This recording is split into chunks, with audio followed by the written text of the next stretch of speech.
If I understand the question you're asking me, knowing the horrors which were perpetrated by the Germans at Babi Yar and elsewhere, how do I feel going back to Germany? I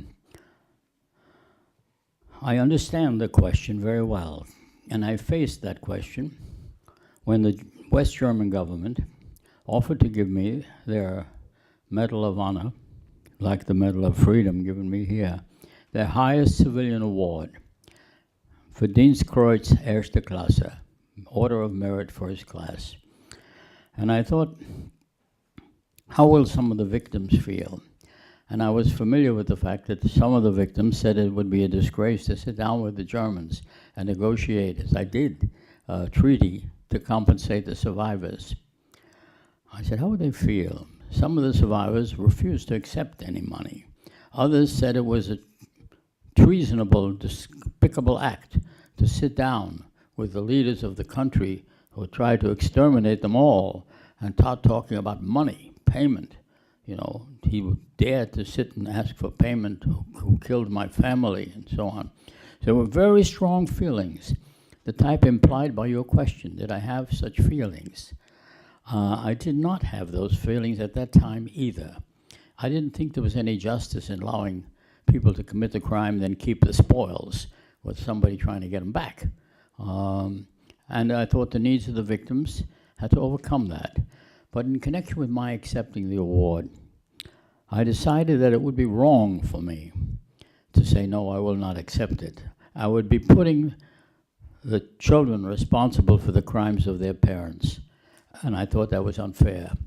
And I was grateful for the fact that the new generation was thinking differently. So I accepted the award.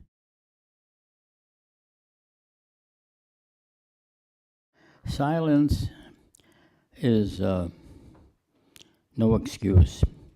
The Germans were bystanders, many of them, because they didn't dare do otherwise, many of them because that was the mood of the time, many of them because they were convinced that there was a new world order coming and it was Adolf Hitler who could deliver it.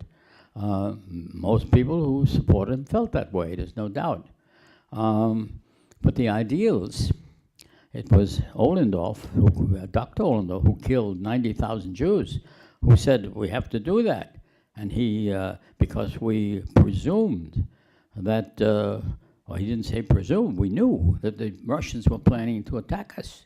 Well, how did you know that? Well, Hitler had more information than I had, and that was the conclusion, that it was putative Notstand, as they call it in German, presumed self-defense. Therefore, we had to act in self-defense to strike first.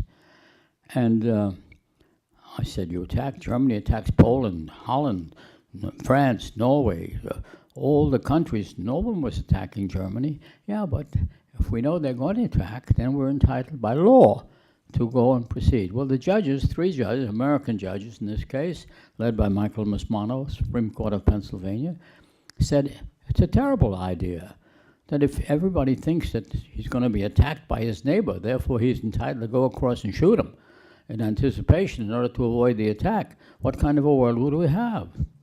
And of course, those who made the argument were sentenced to death in the court, the United States versus, and Benjamin Ferencz, chief prosecutor.